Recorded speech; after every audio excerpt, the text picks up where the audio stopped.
Jadi kalau untuk mode aksial tuh untuk komunikasi point to point ya.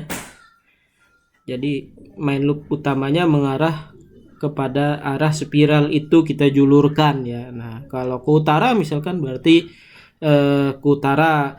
Kalau mode normal bisa dipakai untuk kebutuhan broadcast tadi ya, untuk cakupan. Dan ini tentu karena dia tiga dimensinya berbentuk omnidireksional, maka mode normal itu akan berbentuk seperti ban yang berdiri atau kue donat yang berdiri, atau mencakup dengan dari kanan ke arah kiri. Itu bunyi normal artinya lingkaran ya, pola radiasinya lingkaran. Jadi kalau dilihat dari dari samping maka seperti angka 8. Jadi seperti halnya antena dipol ya teman-teman. Oke. Nah, ini beberapa parameter supaya terjadi karakteristik yang paling optimal. Jadi ini kalau kita lihat strukturnya ada ujung ya di sini ya. Ujung nih dia anbalan ya. Ini anbalan. Koaksial itu termasuk dalam kategori anbalan. Jadi antena sesuai dengan transmisi anbalan ya. Jadi kalau kita lihat membentuk spiral, kalau panjang totalnya adalah L, kemudian ini ketebalan, misalkan mengambil yang paling sederhana yang tidak berubah ketebalan ya. Ini ada variabel thickness, jadi konstan, misalkan antena heliknya yang standar ya, yaitu 2A atau diameter dari kawatnya. Kemudian untuk S2 adalah spasi. S2 spasi antara lilitan spiral. Jadi spasinya ya, atau jaraknya gitu. Ya, kalau ada jarak tuh ada loop ya berarti. Kalau antena helit itu antar lilitan itu ada jarak sebesar S. Nah, kemudian C besar itu adalah satu atau keliling lilitan. Jadi keliling lilitan. Maka ini kalau digambarkan dalam satu kombinasi dibentang kawatnya. Nah, jadi kira-kira kita dapat LD. LD itu panjang satu lilitan setelah diangkat, misalkan ditarik misalkan. Kalau antena loop itu kan antara spasi kan 0 ya. Nah, artinya panjang kawat satu lilitan akan sama dengan C.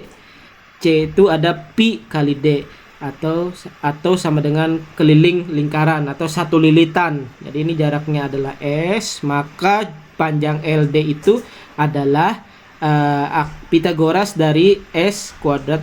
Nah, jadi Pitagoras terhadap C kuadrat. Nah, ini ya Pitagorasnya.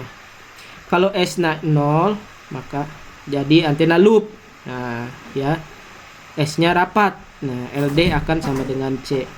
Kalau dia antena loop ya, makin jarang semakin direnggangkan, misalnya seperti per ya, maka S membesar. Maka panjangnya LD akan lebih panjang ya, jauh teman-teman. Konfigurasi bentangannya seperti itu. Nah, panjangnya L itu kalau ada 10 lilitan berarti 10 kali LD.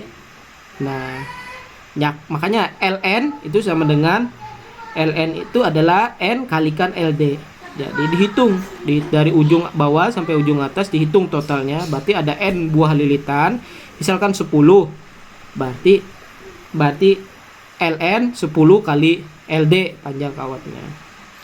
Kemudian hubungan antara spasi, jarak antar lilitan membentuk sudut alfa nanti antara C dan L itu untuk menunjukkan seberapa panjang S itu ya. Semakin panjang S itu maka semakin panjang alfanya ya. Jadi alfa itu ini ya dirumuskan tangan pangkat min 1 ya, S per pi D. N jumlah lilitan, S nya spasi antar lilitan, L nah LN itu tadi kan panjang kawat. Nah, kemudian L ini adalah panjang heliknya nih, L sama dengan NS panjang heliknya. Kemudian alfa tadi sudut ya, sudut atau disebut dengan pitch angle. Kemudian C-nya adalah panjang lilitan tadi ya. C lambda ini berarti PD panjang lilitan per lambda. Jadi terpengaruh oleh frekuensi yang akan kita gunakan ya teman-teman. Ini untuk mode normal ya, seperti ini ya teman-teman. Ini kalau kita lihat dari samping kan seperti angka 8 ya. Ini mode normal.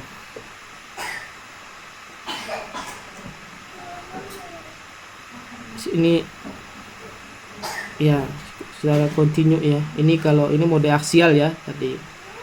Satu.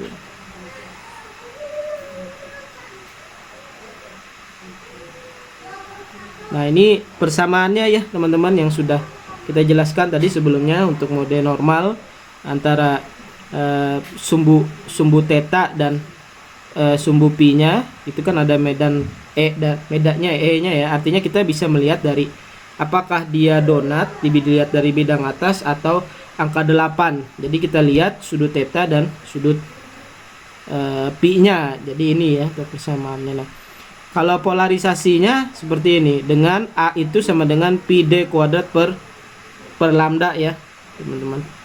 Nah, kemudian terkait dengan kuat medan. Jadi ini tadi kuat medan ya teman-teman. Nah, ini kuat medan. Ini gimana mendapatkan ini ada di buku Krauss ya, bagaimana penurunannya. Terus helix ini akan mengandung n theta ya, berarti dalam kondisi bola ya.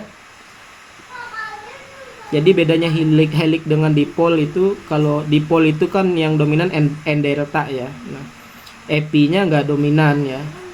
Nah, bidang magnetnya HP yang dominan ya.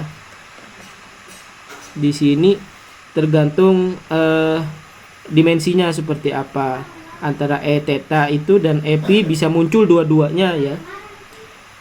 Yang bisa kita sebut dengan axial rasio. Jadi karena dia E theta dan epi itu merupakan perbandingan, sehingga rasio E theta dan epi itu merupakan aksial, menentukan besar kecilnya elips ya. Kalau dia sama persis maka dia sirkular atau lingkaran gitu ya. Kalau dia berbeda maka dia akan membentuk polarisasinya elips ya. Nah, itu karakteristiknya ya teman-teman. Gambarannya kira-kira seperti itu. Nah, ini kalau dalam kondisi normal misalkan 1 ya, tadi alfa tadi misalkan di set 12 derajat misalkan, jumlah lilitannya misalkan minimal 3, jadi 12 derajat sampai 15 derajat untuk alfanya. N-nya misalkan 3 agar bisa membentuk pola radiasi yang mode aksial misalkan.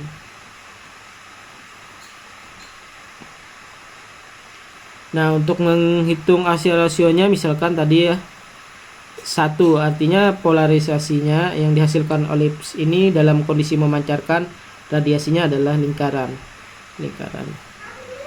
Dalam kondisi alfa misalkan ya, jadi jumlah lilitannya lebih dari 3 misalkan, jadi artinya 4.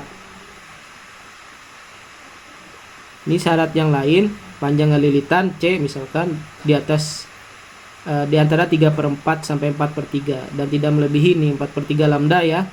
Nilai optimalnya 1 lambda, jadi berada di rentan ini ya, C lambda ini.